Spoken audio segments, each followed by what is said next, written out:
Hey, this is John Lee Dumas of EO Fire, and welcome to Master Leadership. Great leaders ask great questions, and this podcast takes you on a journey to master leadership with questions that matter to leaders who matter with your host, Lily Sanabria.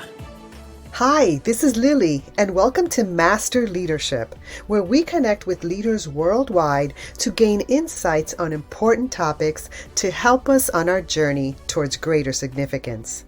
If you would like to participate as a guest, or if you have a question that you would like to ask a guest, go to masterleadership.org for more information. Sheila Kloefkorn is the founder and president of KEO Marketing, a top B2B marketing agency that helps Fortune 1000 companies and mid-market businesses in over 100 countries scale faster by executing well-rounded, goal-oriented marketing plans. They've significantly increased leads and sales revenues by hundreds of millions of dollars for thousands of clients over the past 20 years. Their team of over 29 experienced specialists includes email marketers, digital advertisers, social media managers, and copywriters, and they've won multiple accolades, including several Stevie American Business Awards for Marketing Campaign of the Year for their outstanding work. For over 25 years, Sheila has helped companies in many industries prosper through her work in marketing. She began her career in the 1990s as a small marketing firm in New York City, where she assisted in its expansion into the biggest youth marketing firm globally. She takes pride in having been among the first online advertisers and witnessing the expansion of the digital marketing and advertising sectors as a whole. Sheila has also received countless honors, most recently being recognized as one of In Business Magazine Phoenix's 2022 Women of Achievement and the Phoenix Business Journal's Top 10 Business Leaders of the Year and Top 25 Dynamic Women in Business. Our interview will begin right after messages from our sponsors. Have you been wanting to launch your podcast and just haven't found the right resources? I launched Master Leadership Podcast in 2016, and it now ranks in top 1% globally. I've gathered all I've learned and created Master Your Podcast in a Weekend course on Master Your Swag app so that you have everything you need to share your voice with the world, minus those excuses. So download Master Your Swag app on Google or Apple platforms to access the Master Your Podcast course and launch your podcast this weekend. Welcome, Sheila Kloefkorn. How are you? I'm great. Thanks, Lily, for having me on. Well, it's exciting to have you. You know, I can't help but notice we both have bookshelves. So, which tells me you are an avid reader. Yes. Which means we all need to tune in because you have a lot to share. Are you ready to pour into our listeners? Yes. All right. So Sheila, tell us a bit about your path to leadership and what you're doing now. Sure. So I feel like I've been a student of leadership since I was in high school. I had my first leadership experiences going to Washington, D.C. with other students at that time. And ever since then, I have been a student of it. I have a master's degree in higher education administration. And when I got my first job out of grad school at Arizona State University, I actually taught leadership courses to college students. Yay. And so much has changed. That was 30 years ago. Now, for the last 23 years, I've owned and led a business-to-business marketing agency. It's a small agency. There are about 29 of us, and we represent clients all over the country, some of whom have business all over the world. And we generate leads and sales to help them fill their sales pipelines. Yeah, so you and I have something in common. I also have my master's in ed leadership. So it's been 30 years. Yes. What has been the biggest change that you see? It's a leadership change that's impacted by the generations. So I'm Gen X, and we grew up in the 80s and 90s, and that style of leadership was much more direct. It was a generation that was motivated by money, by achievement, and those kinds of things. Certainly the workforce that I have in my current company, there are a couple of us Gen Xers, but most of my people in my company are much younger. So millennials and even Gen Z folks, and they are motivated by other things. So millennials are highly motivated by purpose and tend to move more in packs. Gen Z is also motivated by purpose and making a big difference with the planet. Those are just a few examples of how they're different. So over that time period, I've really had to change my leadership style to be effective with the different generations that I've employed in my company. So that traditional top down in education, they still dig deep in that. So we're trying to shift that, although it is changing and I'm excited about that. But what you said was interesting. You said they're motivated by purpose. Don't you love that? I also see how Gen Xers and baby boomers are motivated by purpose. I think the younger generation has opened us up to that. Yes, that's absolutely true. For me as a Gen Xer, I was motivated by purpose in my leadership outside of work. But I very much in the early days felt like I needed to do the top-down leadership that I was trained to do at work. And those operated as two separate spheres of my life. I was very involved in LGBTQ advocacy for 25 years, trying to get same-sex marriage. And I very much was driven by that purpose in my personal life. It just didn't show up in my work life until, probably only 8 years ago. Right, but it showed up. Yes. And that's what matters. So you have a marketing and advertising agency. So tell me a little bit more about that, because that's all about leadership. Leadership is influence. Right.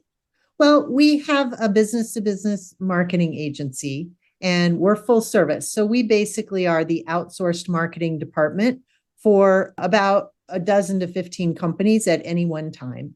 And we've innovated and pioneered on that model because we also offer fractional CMO services. So part-time head of marketing services, where I serve as a part-time head of marketing and my team augments any in-house folks in terms of the marketing execution and leadership. Marketing today is really sophisticated, and it is very hard for a mid-market company to succeed and be able to afford senior level specialized talent that their bigger competitors have. So by offering the team and the fractional CMO on a part-time basis, we can save their costs and allow them to scale faster and compete with bigger competitors. So that's very interesting. So if I have a project that we're launching, you're the person to call.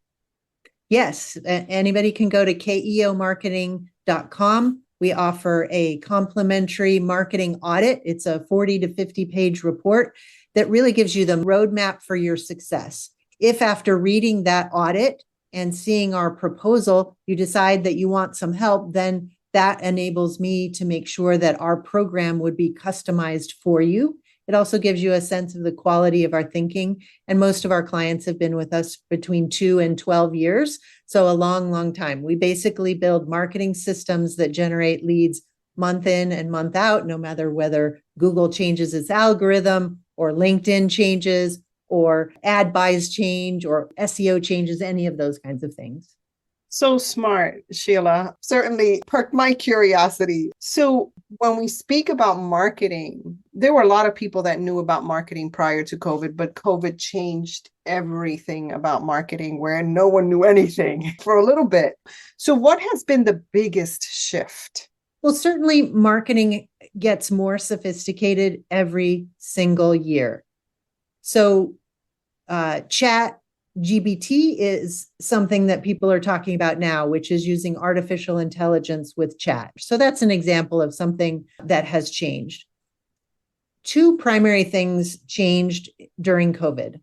One is that the world moved en masse to digital marketing because all of the traditional marketing things that you used to do, networking events, trade shows, all of those were, for the most part, on hold. And so it pushed more people to doing Google ads, LinkedIn ads in our B2B space, TikTok or Facebook or Instagram if you're more in the B2C space.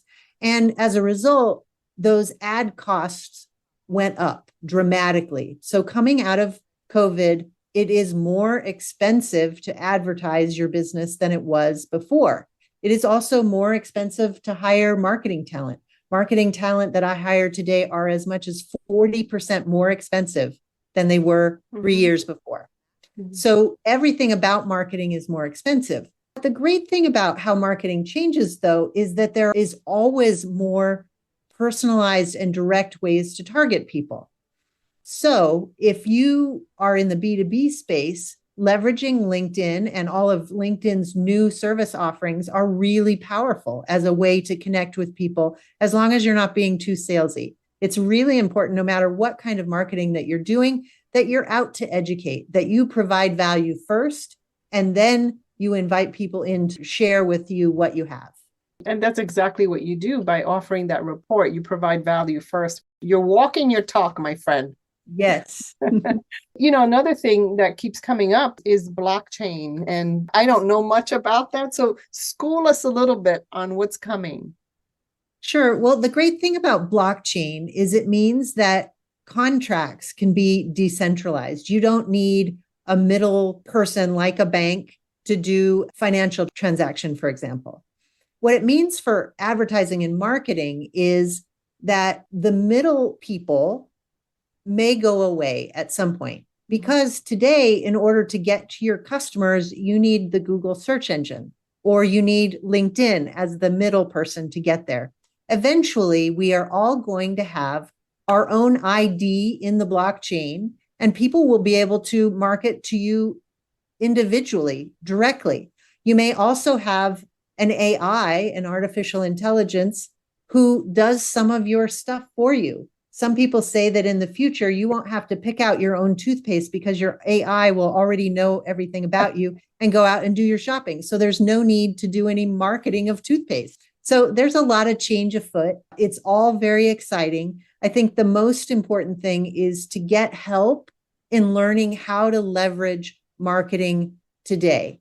That's why we offer this audit, for example, because it's impossible to keep up and run your own business and be the expert in everything that you do. So engaging experts on a part-time basis like we offer is a great way to get up to speed and to stay up to speed, because it changes all the time. Google alone does more than 500 major algorithm updates a year. They're doing multiple updates every single day. When I started in 2000, they did maybe one update a month, sometimes one or two every 6 months. So everything is faster, everything is more sophisticated, but it's also in its essence simpler to get in front of people because they have a LinkedIn account, an email address, an Instagram account, those kinds of things. Well, now, your target market, tell me about that. We primarily help mid-size and large businesses. So companies with at least $5 million in revenue. And that's because in order to have our team help you, you're probably in a position that you want to scale, and you want to scale quickly. So for example, we work with software as a service firms and help them triple their revenue in just a few years so they can get ready for an acquisition or something like that. We work with big divisions of big brands like part of American Express or Honeywell or Avnet, companies like that. A lot of value. Thank you so much. Now, Sheila, so as a lifelong learner, what are you learning right now? So I'm a huge student of emotional intelligence and empathy, and there's a couple of new books out there related to that. I really believe that empathy is the secret sauce to solving most of the world's problems. If we can be active listeners, if we can show that we're on the same side of the table with the person that we're speaking with, you just develop really meaningful relationships. It makes life worth living. It certainly, in the leadership arena, makes leadership and leading people a much more enjoyable experience than the top-down kind of leadership we were talking about earlier. Absolutely. Now, you mentioned some books. What are some books that we should be reading? Well, I mean, if you haven't read the book Emotional Intelligence 2.0, it's a fantastic book. And the great thing about it is that you get an assessment. So you get a code when you get the book, whether you get the Audible or the hardback book, and you can take an assessment and see where you are first. And then as you're reading the book, you can really tie what you're reading to your own situation or the situation of your team. We just met as a team and did it as a team. And it's been really valuable to help people understand where other people on the team are coming from. Love it. Now, when you think of leadership today, what most concerns you and what are you most hopeful about? I think in terms of concern, we're living in a polarized environment, and it concerns me that some people don't care about leadership or ethical leadership or communication. They just want what they want. Right. And that, to me, isn't leadership at all. So I think the importance of your podcast and the work that you do is so important because it reinforces how important leadership is in all parts of life. I mean, we need to be leaders in our families, with our kids, in our companies, with our friends. We need to show up with emotional intelligence, even when we're frustrated, all of those kinds of things. And so I just think there's never been a more important time to make sure that we think about leadership and think about who we are as leaders and who we are as authentic leaders and how we can help inspire and motivate other people to do good and positive things in the world. That quote from Gandhi comes to mind always: be the change, right? Be the change you wish to see in the world. Yeah. And clearly you're walking the talk, and you've been there, right? You've been on the traditional end, and you've seen and you've had the impact of what that does to someone's heart when we're under that oppressive type of leadership. But Lily, wouldn't you say that leadership is a lifelong journey? Absolutely. It's not like you get to be a leader and then you're just a leader forevermore. I think we all are challenged every single day being leaders and being a better, more present, more capable, more aware leader every single day.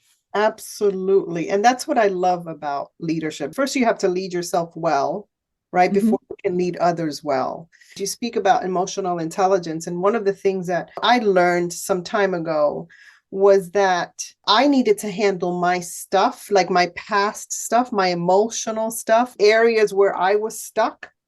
I needed to handle that and not bury it.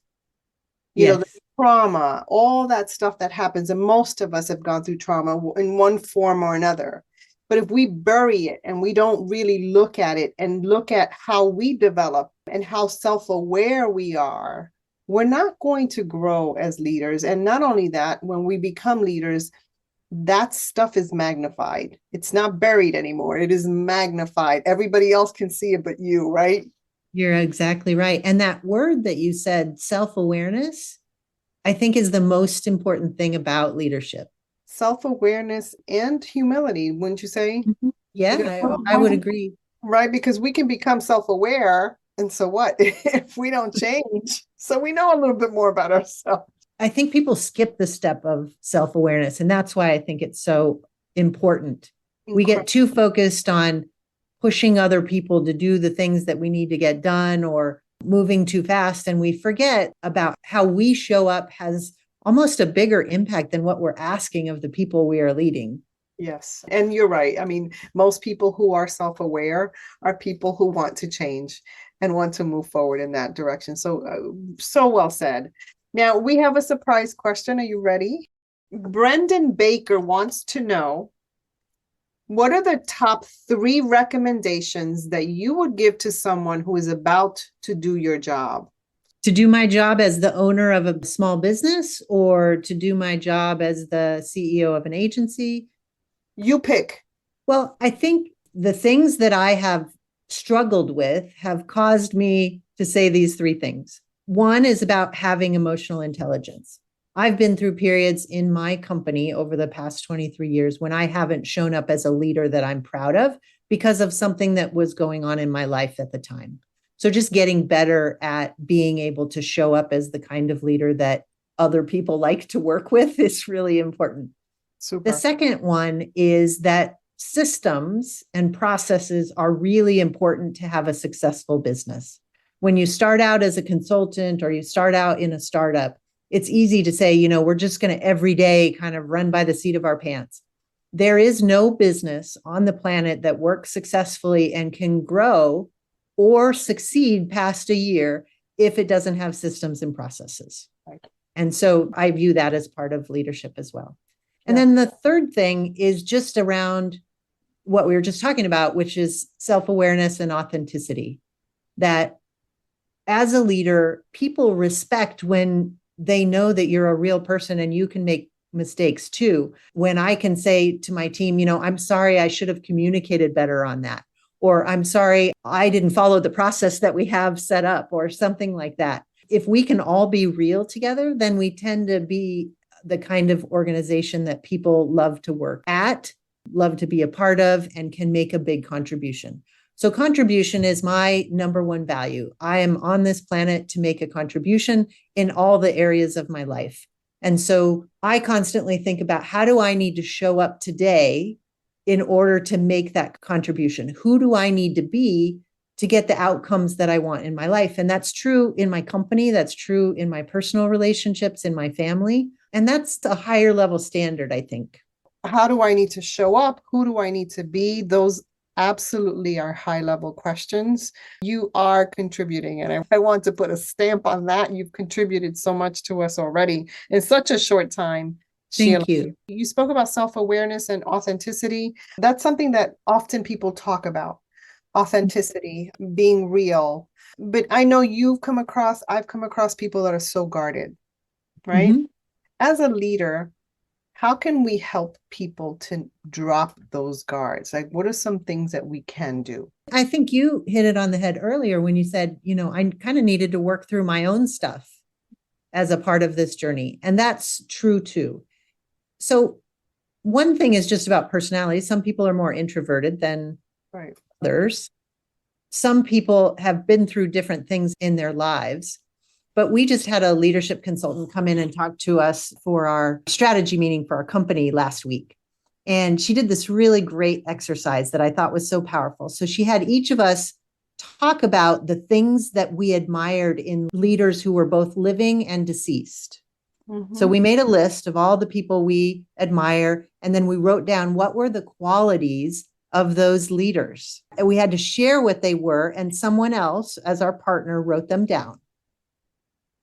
And then she turned the tables, and she had the person who wrote them down share them, except for the person who had said them. And so if you think Gandhi is one of the leaders that you follow because he is peaceful and self-aware and very insightful, then I would come back to you and say, Lily, you are peaceful, you are insightful, and you are very self-aware. And it was a really transformative experience for my team because they hadn't thought about themselves. But the key point is the things that we admire in other leaders are typically things that we bring to our own leadership. Or that we want to become. Yes. We probably have some level of it. Like if empathy is something that you admire in other leaders, you are probably a person who has some level of empathy yourself. Absolutely. It also gives you a different perspective. It also helps you to put your limiting beliefs in place, right? Because we all have limiting beliefs. Like, what? I can do that. But someone speaking to you and saying, yes, that's who you are. That's very powerful. It gives us a different perspective. And it also helps us to see what others could see in us. It did exactly that for my team. It helped them think, oh, maybe I am those things. Yeah. Maybe I don't need to have that limiting belief that I'm not even close to being as great as this person I admire. Yes. And that connection and communication opens us up. So thank you for that. That's very powerful stuff. Now, as a listener of this podcast, what's a question that you would like a future leadership guest to respond to? Like, what are you curious about? I think the thing that I think about leadership, or I struggle with myself, is how can I show up as that person I want to show up with, even when things are overwhelming, when there's conflict, especially with people that I care about? How can I show up every day, even when it's stressful? And I always believe that stress is actually the word for fear for leaders. We can't seem to say the word fear, but we can say stress. I just think continuing to help me and other leaders with how to handle those situations. There are many days when I feel like I've got it, and then there are some days when I feel like I don't. And that's probably true for most of us. Love it, Sheila. Now, you have a podcast too, correct? I do. Oh, well, I tell us do. about that. Yeah, so I have a podcast where I interview CEOs and founders of companies. It's called the CEO and Founder Magic Podcast. I would invite any CEOs or founders out there to join, and we talk about some of the same kind of stuff.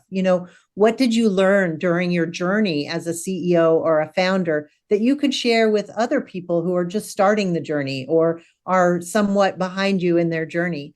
All of us can benefit from learning from others and shortcutting that time it takes to have success. It takes a village to raise a kid, but it also takes a village to become the kind of leader that we all want to be.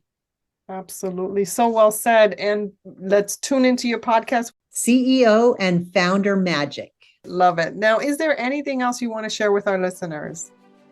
Lily, I just love what you're doing with the podcast. Having these conversations is really important. It's the stuff that fills people up that we think about when we're in the shower or driving in the car. This kind of stuff is how can I show up better?